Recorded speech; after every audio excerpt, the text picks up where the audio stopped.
Indo British advanced pain clinic నొప్పి మాయం surgery దూరం ఫర్ అపాయింట్మెంట్స్ 9155515563. హాయ్ హలో నమస్తే welcome back to I dream media. ఈరోజు మనతో ఉన్నారు QPFP అలాగే ముఖ్యంగా amphi certified mutual fund distributor అయిన రమేష్ పసుపులేటి గారు. అయితే నిన్న రాత్రి మన్మోహన్ సింగ్ గారు స్వర్గస్థులు అవడం జరిగింది. అయితే ఫైనాన్షియల్గా ఇండియాలో ఆయన ఒక key and pivotal role play చేశారన్న విషయం చాలామందికి తెలియదు. ఫైనాన్షియల్గా ఇండియాకి సంబంధించి ఎన్నో డెసిషన్స్ ఆయన ఓన్గా తీసుకోవడం జరిగింది. అలాంటి డెసిషన్స్ ఏంటి, ఆయన ముఖ్యమైన రోల్ ఏంటి, ఈరోజు ఎపిసోడ్ తెలుసుకుందాం. Hi sir. హాయ్ అండి.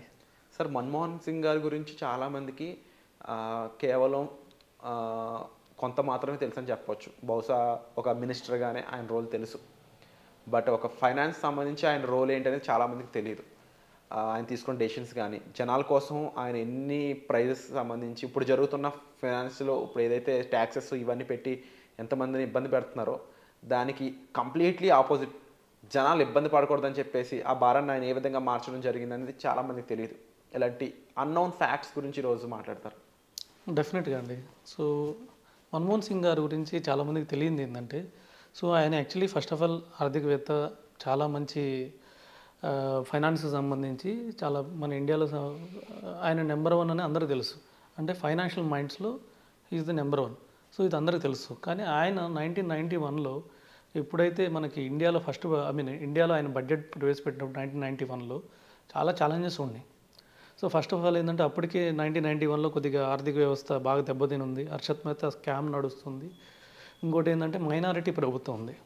సో కాంగ్రెస్కి అసలు మెజారిటీ లేదు అప్పుడు. సో ఆయన చేసిన మెయిన్ డీల్ ఏంటంటే, సో వీళ్ళందరినీ యునైటెడ్గా ఉంచరు.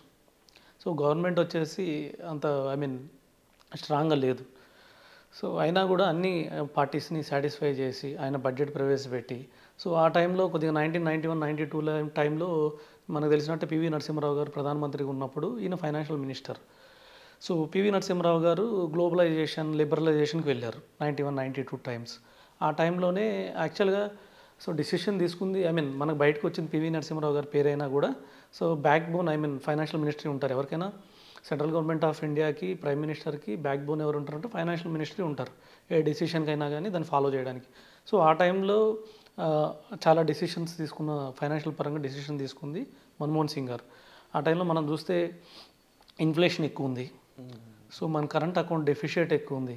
సో మనం కూడా ఎలా ఉన్నామంటే, ఇప్పుడు పాకిస్తాన్, బంగ్లాదేశ్, శ్రీలంక ఎలా ఉన్నాయి అలాగే ఉన్నాయి. అంటే మనం అప్పుల మీద ఆధారపడేవాళ్ళం. సో ఎవ్రీ ఇయర్ మనం గడవాలంటే మనం అప్పుడు అమెరికా నుంచి అప్పు తెచ్చుకోవాల్సి వచ్చేది. సో ఇలా డెట్ తెచ్చుకొని మనం మన బడ్జెట్ని నడిపించాల్సి వచ్చేది. సో ఇలాంటి టైంలో ఇన్ని ఛాలెంజెస్ మధ్య ఆయన డిసిషన్ తీసుకొని వచ్చినప్పుడు యాక్చువల్గా 1991లో ఫస్ట్ బడ్జెట్ మొదలుపెట్టి, తర్వాత 92లో మళ్ళీ ఆయన మనకు తెలిసినట్లే హర్షత్ మెహతా స్కామ్ కంప్లీట్ అయింది. సో కంప్లీట్ కాగానే మళ్ళీ ఒక 2-3 కమిటీస్ పెట్టారు. సో కమిటీస్ తోటి మనకి NSE స్టార్ట్ అయింది, దాని తర్వాత సెబీ స్టార్ట్ అయింది. సో ఆయన ప్రైమ్ మినిస్టర్గా ఉన్నప్పుడు ఇవన్నీ వీటితో పాటు మనకి మళ్ళీ ఆయన అధికారంలోకి వచ్చినప్పుడు, అంటే ఆయనైతే ఎప్పుడైతే ప్రైమ్ మినిస్టర్ అయ్యారో 2004 నుంచి మళ్ళీ 2014 వరకు ఆయన ప్రైమ్ మినిస్టర్గా చేశారు. అప్పుడు కూడా చాలా ఛాలెంజెస్ ఉన్నాయి. సో అప్పుడు కూడా మైనారిటీ గవర్నమెంటే, కాంగ్రెస్కి ఏం ఫుల్గా మెజారిటీ రాలేదు. సో సపోర్ట్ తీసుకొని 2004లో స్టార్ట్ చేశారు. సరే 2004లో తీసుకొని స్టార్ట్ చేసిన తర్వాత ఆయన వల్ల మంచి బుల్ రన్ నడిచింది మార్కెట్లో. ఎలాంటి బుల్ రన్ అంటే 2004 నుంచి 2007 వరకు ఇప్పుడు వరకు అలాంటి బుల్ రన్ లేదు మన ఇండియన్ మార్కెట్లో. అలాంటి బుల్ రన్ లేదు. సో మార్కెట్ చాలా హైస్ చూసింది. సో ఆ టైంలో ఏమైంది, మళ్ళీ 2007-8 ఆ టైంలో మళ్ళీ గ్లోబల్ క్రైసిస్ వచ్చింది. సో ఇది చాలా పెద్ద గ్లోబల్ క్రైసిస్. సో ఎలా అయిందంటే వరల్డ్ మొత్తం మార్కెట్స్ అన్నీ పడిపోయినాయి, మన మార్కెట్ కూడా 60% వరకు పడిపోయింది. అలాంటి సిచ్యువేషన్లో కూడా మనం ప్యానిక్ కాకుండా, ఈవెన్ యూఎస్ కూడా ప్యానిక్ అయిపోయింది ఆ టైంలో. సో వాళ్ళ అన్ఎంప్లాయ్మెంట్ పెరిగిపోయింది యూఎస్లో. సో లేమెన్ బ్రదర్స్ బ్యాంక్స్ అన్నీ మూతపడినాయి, రియల్ ఎస్టేట్ అంతా కుప్పకూలింది మన ఇండియాలో కానీ యూఎస్లో కానీ. దీని ఇంపాక్ట్ వరల్డ్ మీద ఎక్కువ ఉన్నా కూడా మన ఇండియా మీద చాలా తక్కువ ఉంది, because of Manmohan Singh prime minister.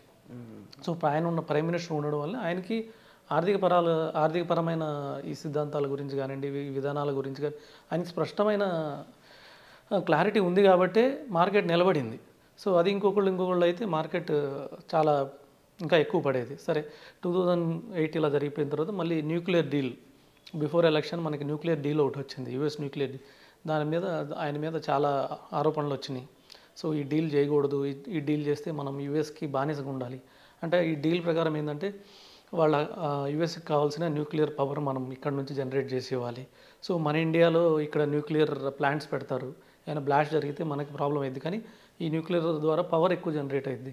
So ఇవి వాళ్ళకి ఇవ్వాల్సి వస్తుంది. సో యూఎస్ ఏ డిసిషన్ తీసుకున్నా కూడా మనం కట్టుబడి ఉండాలి. సో దీనికి వాళ్ళు కొద్దిగా మనకి ఫండింగ్ ఇస్తారు. సో మనం అప్పటికి కూడా ఇండిపెండెంట్ లేము, ఇప్పుడులాగా స్ట్రాంగ్ లేము. సో అప్పుడు కొద్దిగా యూఎస్ ఫండింగ్ కోసం మనం వాళ్ళు చెప్పినట్టు చేయాల్సి వచ్చింది. మనం కూడా ఐఎంఎఫ్ ఫండింగ్ గురించి కానీ లేకపోతే యూఎస్ ఫండింగ్ గురించి అప్పుడు కొద్దిగా డిపెండ్ అయినాం. సో ఆ టైంలో ఈ డీల్ డేర్గా తీసుకొని సో దీనివల్ల మనకి ఫండ్స్ బాగా వచ్చినాయి. తర్వాత 2009 అయితే మనం మార్కెట్స్కి చాలా అక్కడ నుంచి మళ్ళీ అగైన్ బుల్ మార్కెట్ స్టార్ట్ అయింది. 2009లో మళ్ళీ ఎలక్షన్ వచ్చే టైంకి మార్కెట్ బాగా డౌన్లో ఉంది. సో కానీ ఆ రోజు మళ్ళీ మైనారిటీ ప్రభుత్వం ఏర్పడినా కూడా సో మన్మోహన్ సింగ్ ప్రధాని ప్రకటించగానే ఆ రోజే మార్కెట్ 2000 పాయింట్స్ పెరిగింది. సో ఎందుకంటే ఆయన మీద ఉన్న నమ్మకంతో మార్కెట్ అప్పర్ సీలింగ్ పడింది ఆ రోజు 2009లో. సో అప్పటికి కూడా మళ్ళీ మైనారిటీ ప్రభుత్వమే, అప్పటికి కూడా ఇప్పుడులాగా ఉన్న మోనోపోలీ ప్రభుత్వం లేదు. అయినా కూడా వాళ్ళు మన్మోహన్ సింగ్ ఏదైతే విధానాలు ఉన్నాయో సో అన్ని పార్టీలని సాటిస్ఫై చేస్తా, సో అన్ని పార్టీ డిసిషన్స్ని, ఆయనకున్న ప్లస్ పాయింట్ ఏంటంటే ఆయన అంత అగ్రెసివ్ కాదు. సో ఆయన ఏంటంటే కొద్దిగా స్మూత్గా డీల్ చేసే పర్సను, కొద్దిగా సాఫ్ట్ పర్సను. దానివల్ల ఏంటంటే అన్ని పార్టీలు కూడా ఆయనతో కలిసిపోయాయి, సో ఆయన డిసిషన్స్తో కలిసిపోయాయి. సో ఇలాగ అన్నిటిని మెయింటైన్ చేసి కూడా సో మన ఇండియాని డెవలప్ చేసుకుంటూ వచ్చారు. ఎలా డెవలప్ చేశారంటే సో ఇన్ఫ్లేషన్ ఆల్మోస్ట్ 15-16% నుంచి ఆయన ఉన్నప్పుడు 7%కి తగ్గిపోయింది.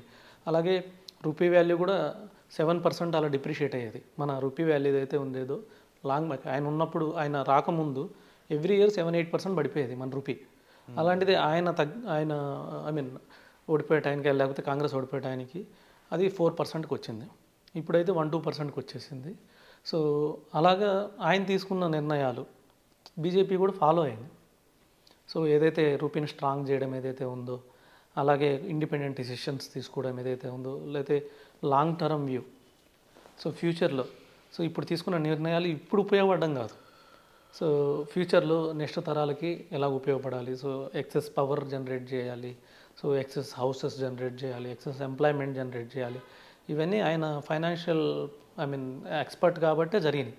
సో ఒక సామెత కూడా ఉండేది, మార్కెట్ పడిపోయేటప్పుడు 2008-2009లో చాలామంది అనేవాళ్ళు మార్కెట్ పడుతుంది మనకెందుకు తెలియట్లేదు అన్నప్పుడు ఒకటే చెప్పేవాళ్ళు ఎక్స్పర్ట్స్, అంత పెద్ద ఎక్స్పర్ట్, ఫైనాన్షియల్ ఎక్స్పర్ట్ మన్మోహన్ సింగ్కే తెలియదు, మీకేం తెలిసింది అనేవాళ్ళు.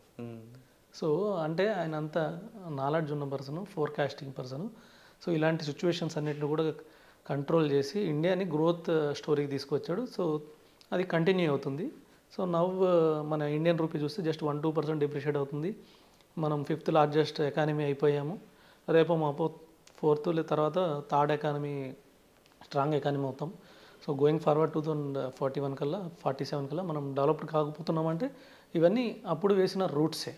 సో వీటన్నిటికీ మనం we are lucky to have such a great prime minister అన్నట్టు. ఆయన కాకుండా ఆ టైంలో ఇంకెవరైనా తీసుకొని ఉంటే ఇంత గ్రోత్ స్టోరీ ఉండకపోయేది.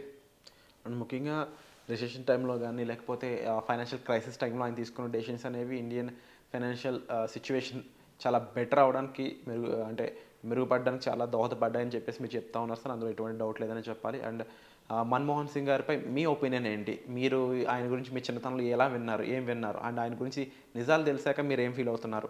సో ఆయన గురించి ఇంకా గూగుల్ చేసి ఇన్ఫర్మేషన్ తెలుసుకోవచ్చు, లేదంటే ఆర్టికల్స్ ఉన్నాయి.